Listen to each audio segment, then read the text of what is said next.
Salut à tous et bienvenue sur ma chaîne et dans mon atelier. Bon bah aujourd'hui je vous fais une petite vidéo sur la modification et la réparation du moule lit à slug.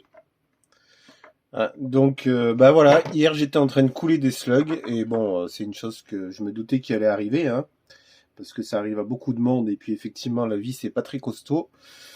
Donc la petite vis qu'il y avait derrière avec le support qui tenait le petit manchon, hein, et ben elle a pété. Et puis tant mieux parce que ça m'a fait l'occasion de modifier ce moule parce que c'était vraiment trop galère quoi. On n'arrivait pas à fermer le moule correctement, il fallait batailler à chaque fois pour fermer le moule. C'était super chiant quoi. Donc du coup, ça m'a donné l'occasion de modifier ce moule. Et je vais vous montrer le résultat. Donc voilà, j'ai fait un petit peu type moule Liman, hein, vous voyez avec le voilà. Donc là, c'est impeccable. Je l'ai pas encore testé. Je vais le tester cet après-midi parce que il faut que je finisse mes slugs du coup. Mais là, c'est vraiment nickel. Donc, vous voyez, hop, vous l'insérez comme le moule Liman. Donc vous l'insérez.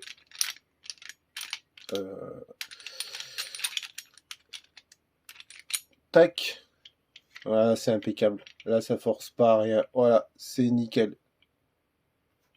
Tac, vous ouvrez, vous remettez. Ah, je vais y arriver ou pas? Voilà, tac, impeccable. On ouvre, on repositionne, on referme. Et ça roule. Là, il n'y a plus de galère, quoi. C'est nickel, là. Voilà. Donc, pour ce faire, il n'y a rien de sorcier, hein, franchement. Puis là, c'est du solide, hein. Là, c'est reparti pour un long moment, là. J'aurai plus de problème. En fait, pour ce faire, j'ai coupé, donc, le bout de bois. J'ai coupé un petit bout de manche d'un ancien moule que je me servais plus, hein. Bon, ça n'empêchera pas que je peux encore m'en servir, hein, mais je m'en servais plus. Donc, voilà, parce que le bois est très dur, hein, c'est du noyer, donc je voulais un bois dur. Et puis je voulais aussi que ça fasse joli, hein, que ça fasse sympa, bien fini, quoi, bien abouti. Donc voilà, j'ai pris un petit morceau à la longueur adéquate pour que ça passe sous le four, hein, je vous montrerai. Donc j'ai percé hein, ce bout de bois, donc je l'ai percé avec une mèche du diamètre de ma tige filetée.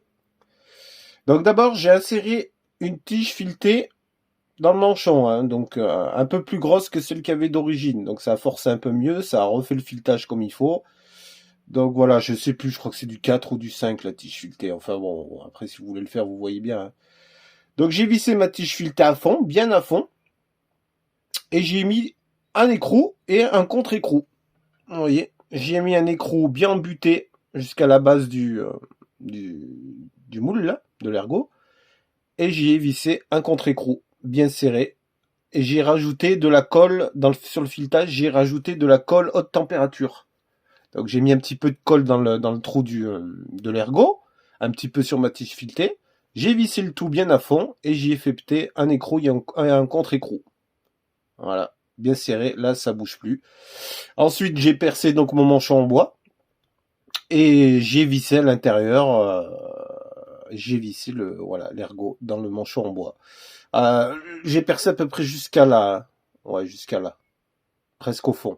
Donc la tige filetée, elle va quasiment presque jusqu'au fond. Donc c'est bien vissé. Et là, franchement, voilà, ça bouge plus, c'est impeccable.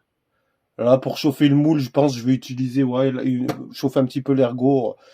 Je prendrai une lampe à souder hein, pour le chauffer un peu, ça ira plus vite. Et puis voilà, il n'y a plus qu'à tester, mais là franchement, voilà, il n'y a plus à se prendre la tête, parce que là c'était le moule lit, franchement, c'était voilà, c'est nickel. Tac, on coule, hop, on démoule, tac tac, et impeccable. Le moule lit, franchement, d'origine, il est mal conçu, hein. C'est le vrai bordel, quoi. Du coup, voilà, j'ai coupé la pâte derrière, j'ai fait un coup de meuleuse. Voilà, c'est pas super propre, hein, faudra que je fignole un peu avec une lime. J'ai fait un coup de meuleuse, terminé. Et puis voilà. Là, c'est impeccable. Ça fait un petit peu comme les genres moule Liman, vous voyez, ou Svarog. Hein. C'est, voilà. Et là, franchement, c'est increvable. Là, c'est impeccable. Et je vous dis, là, c'est très, très costaud. Il n'y a aucun souci. Puis c'est sympa, voilà, ça fait bien. Bon, voilà, alors à ce propos, j'avais fait une vidéo sur les slugs. Quand je coulais mes slugs lit. Et YouTube a eu la bonne idée de me la supprimer. Donc, super. Voilà. Donc bah écoutez, je pense que j'en referai une autre, on verra si elle passe ou pas.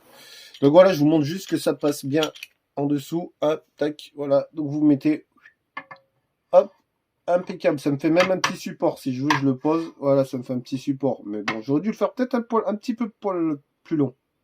Mais non, ça va. Bon, ça passe, c'est l'essentiel. Impeccable. Voilà. Bon ben voilà, je pense que tous ceux qui ont des moules lits vont rencontrer ce problème, hein. Donc bah, pour une modif, ouais, je savais pas trop quoi faire au début, je savais pas comment partir, puis j'ai réfléchi, puis voilà, je me suis dit ça c'était la meilleure solution, puis c'est joli, ça va bien, c'est assorti au moule, c'est impeccable. Bon ben voilà les gars, sur ce voilà pour cette petite vidéo, cette petite modif du moule lit, hein. Ça peut peut-être aider quelqu'un, voilà. Ben écoutez, je vous souhaite une super journée les gars, et je vous dis à bientôt pour une nouvelle vidéo. Ciao ciao.